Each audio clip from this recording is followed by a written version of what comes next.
Excuse me, is that Retro Pack 1 getting a reprint?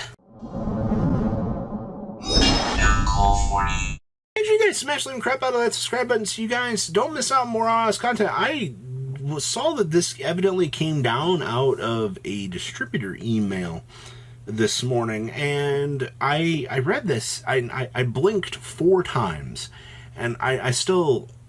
There's 5. I'm still kind of questioning this myself as to what's going on here with this. Now, for those of you that don't know what Retro Pack 1 is, it is a massively old set, all right? And that's a thing. So evidently, according to this, Retro Pack, the Lost Booster Set, was never released in North America. Now, as part of the ongoing anniversary celebration, you can finally fill this missing hole in your collection.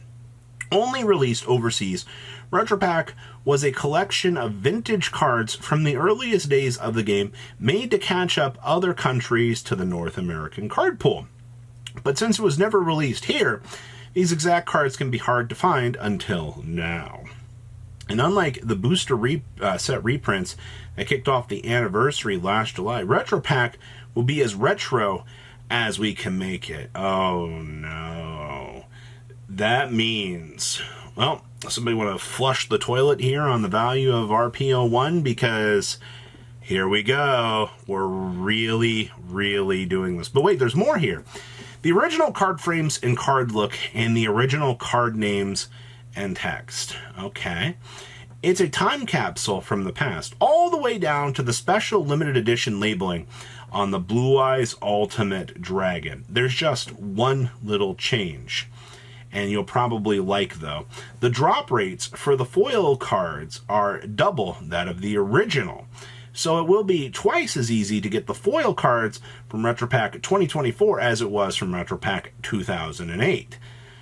Okay, the complete Retro Pack booster set is 101 cards and will come with 48 commons, 24 rares, 10 super rares, 8 ultra rares, and 11 secret rares. Now, keep in mind this is the original card frames and card look, and the original card names and card text. What are we going to do about the copyright? Because the copyright in the bottom was updated quite some time ago for this. I assume that their goal here is we're going to maintain the main differences here, but the difference between telling the card differences between these cards should actually be the copyright when you're looking at the initial cards themselves, unless they're just going to forgo that. But I don't think that they can. I think they need to maintain the premise for that. Holy crap. The fact that this comes out evidently in August at some point too, from what I've been reading about this. But okay, is this a win, or is this a bad thing out here? Because this now means that Konami can go back to any old set and they can reprint it. Now, I understand that this is for the anniversary of the game, and there are a lot of things in this set that are about to get destroyed in value, like a lot. This also brings up the fact that if we're hitting Retro Pack 1 here, does this suddenly mean that Retro Pack 2 is now up on the chopping block as well? First, it's also very interesting to see that they chose to go after Retro Pack 1 of all things. Also, the way that this product looks, it's going to be in a mini box, much like the original Retro Pack was in. I believe the original Retro Pack was in boxes of 4 packs, which I am kind of curious to know how we're going to be pricing this via MSRP. It's probably be something that you'll very easily be able to get at Walmart or something, but you know, this is 16 years later, we're reprinting this. I'm actually going to pick some of this up just to keep sealed for myself, because these anniversary sets, while they look incredibly interesting, on the top end of things.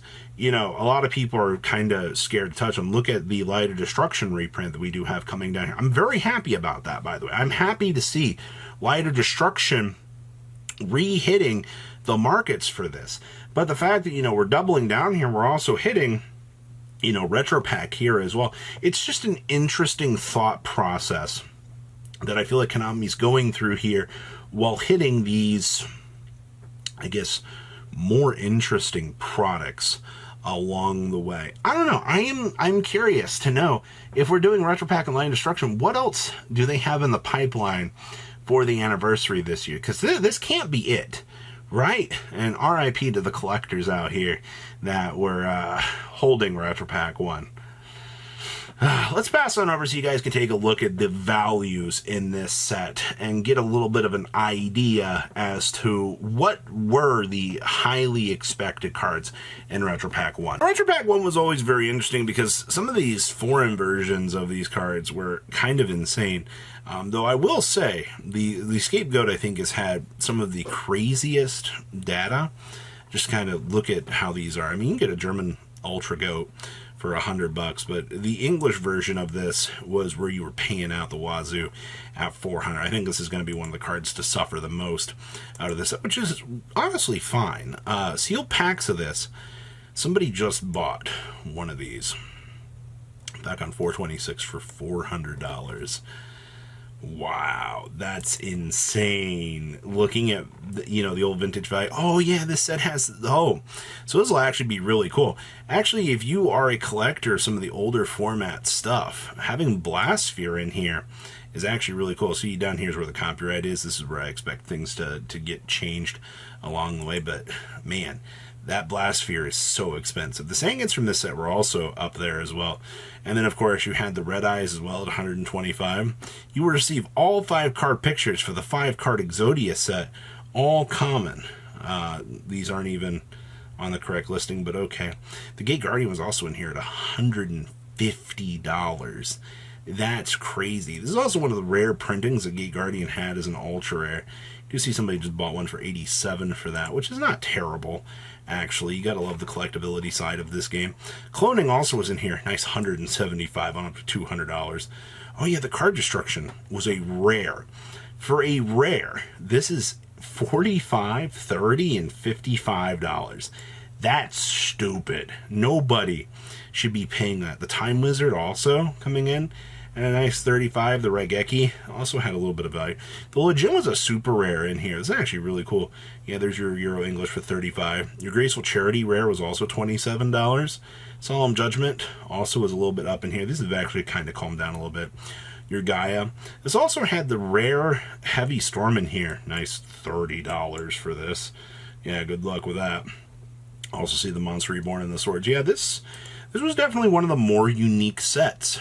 Honestly, looking back on this, it's also had the Exodia limbs in here as rares, which you can see are like $8. There's nothing really too crazy on that side. The Harpies, Lady Sisters, gone. We also got a Painful Choice printing as well in here. Huh. I guess that's also kind of cool to see. Oh yeah, the Blue Eyes Toon Dragon was a rare in here at $8. That's interesting to see. Alright, let's jump on back here to the back end of things. What has no sales data recently? Oh yeah, the Kaiba Man, nice $170. That reprint's gonna hurt. Exchange of the Spirits was also in here. This card, you remember, got flooded up very quickly because we did have the Exchange of the Spirits OTK stuff. You can get a Italian Secret right here for $50, which actually is very nice. And then, of course, $170 on up to those English copies. Sting so badly. That's ridiculous to actually have to pay those price points. The Blue Eyes from this set was also very expensive. The Embodiment of the Apophis does not exist. That's an interesting secret to see bought out. The Relieve the Monster at $300. The foil bleed in here was also very beautiful. The Amazoness Chainmaster, get a nice Italian version for $50. English is listed so extremely high. The Ancient Lamp is also in here, $30. That's actually pretty cool. And of course, the 3-pack special edition, $2,500. And nobody has bought a Hoyozaru like in forever with this. That's actually nuts to see. I guess, oh yeah, the copycat being expensive too. Yikes. And the cyber harpy lady, that's gonna be nice. Oof. Well, I am intrigued to see how this goes. I'm not gonna lie. But please, leave a comment down below. Tell me what you guys think. And I will see your beautiful faces back here in a day, guys. Peace out. Patrons, thank you.